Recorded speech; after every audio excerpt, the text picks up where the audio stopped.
सुनो सुनो सुनो, आ गई हूँ मैं कहानी सुनाने। जो कहानी अच्छी लगे तो लाइक करें, ना अच्छी लगे तो सब्सक्राइब करें और ना सुनने का मन करे तो शेयर करें। देरी न करते हुए कहानी का शीर्षक है दृढ़ उद्देश्य से लाभ।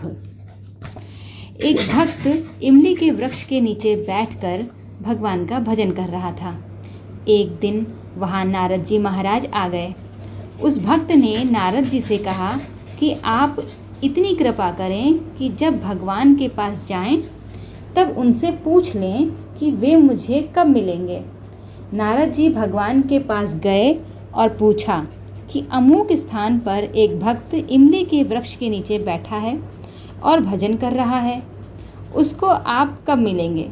भगवान ने कहा कि उस वृक्ष के जितने पत्ते हैं उतने जन्मों के बाद मैं उससे मिलूँगा। ऐसा सुनकर नारद जी उदास हो गए। वे उस भक्त के पास गए पर उससे कुछ कहा नहीं। भक्त ने प्रार्थना की कि भगवान जी ने क्या कहा, कह तो दो। नारद जी बोले कि तुम सुनोगे तो हताश हो जाओगे। जब भक्त ने बहुत आग्रह किया तब नारद जी बोले कि इस वृक्ष के जितने पत्ते हैं उतने जन्मों के बाद भगवान की कृपा प्राप्त होगी। भक्त ने उत्सुकता से पूछा कि क्या भगवान ने खुद ऐसा कहा है। नारद जी ने कहा कि हाँ, खुद भगवान जी ने कहा है।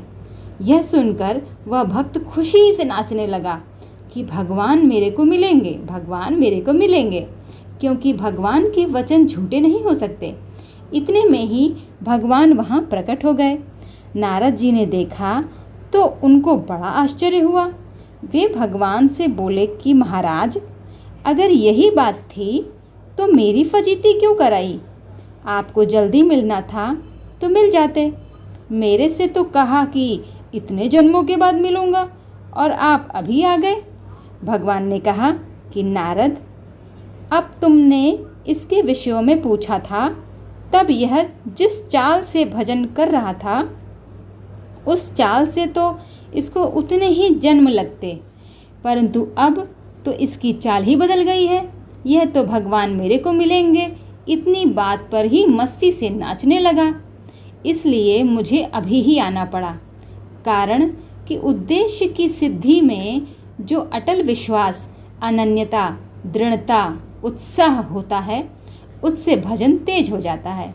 एक संत थे, वे एक जाट के घर गए। जाट ने उनकी बड़ी सेवा की। संत ने उससे कहा कि रोज़ाना नाम जप करने का कुछ नियम ले लो तुम। जाट ने कहा कि बाबा, हमारे को वक्त नहीं मिलता। संत ने कहा कि अच्छा, रोज़ाना एक बार ठाकुर जी की मूर्ति का दर्शन कराया करो। जाट ने कहा, मैं तो खेत में रह जाता हूँ, ठाकुर जी की मूर्ति गांव के मंदिर में है, कैसे करूँ। संत ने इसको कई साधन बताए कि वह कुछ न कुछ नियम ले ले, पर वह यही कहता रहा कि मुझसे नहीं हो पाएगा। मैं खेत में काम करूं या माला लेकर जप करूं, इतना समय मेरे पास कहाँ है। बाल बच्चों का पालन पोषण करना है। तुम्हारे जैसे बाबा जी थोड़े ही हूँ मैं जो बैठकर भजन करूं। संत ने कहा कि अच्छा, तू क्या कर सकता है। जाट बोला, हमारे पड़ोस में एक कुम्हार रहता है, उसके साथ मेरी बड़ी मित्रता है। खेत भी पास पास में हैं और घर भी पास पास में हैं। रोज़ाना नियम से एक बार उसको देख लिया करूँगा। संत ने कहा कि ठीक है, उसको देखे बिना भोजन मत करना। जाट ने स्वीकार कर लिया। जब उसकी स्त्री कहती कि रोटी तैयार हो गई है, भोजन कर लो, तो वह चट्ट बाढ़ पर चढ़कर कुम्हार को देख लेता और भोजन कर लेता। इस नियम में वह पक्का रहा। एक दिन जाट को खेत में जल्दी जाना पड़ा, इसलिए भोजन जल्दी तैयार कर दिया। उसने बाढ़ पर चढ़कर देखा तो कुम्हार दिखा नहीं। पूछने पर पता लगा कि वह तो मिट्टी खोदने बाहर गया है। जाट बोला कि कहाँ मर गया, कम से कम देख तो लेता। अब जाट उसको देखने के लिए तेजी से भागा। उधर कुम्हार को मिट्टी खोदते खोदते एक हांडी मिल गई जिसमें तरह तरह के रत्न अशर्फियाँ भरी हुई थीं। उसके मन में आया कि कोई देख लेगा तो मुश्किल हो जाएगी। अतः वह देखने के लिए ऊपर चढ़ा तो सामने वह जाट आ गया। कुम्हार को देखते ही जाट वापस भागा तो कुम्हार ने समझा कि उसने वह हांडी देख ली है और अब वह आफत पैदा करेगा। कुम्हार ने आवाज़ लगाई कि अरे जा मत जा मत। जाट बोला कि बस देख लिया देख लिया। कुम्हार बोला कि अच्छा देख लिया तो आधा तेरा आधा मेरा, पर किसी से कहना मत। जाट वापस आया तो उसको धन मिल गया। उसके मन में विचार आया कि संत से अपना मनचाहा नियम लेने में इतनी बात है, अगर सदा उनकी आज्ञा का पालन करूं तो कितना लाभ है।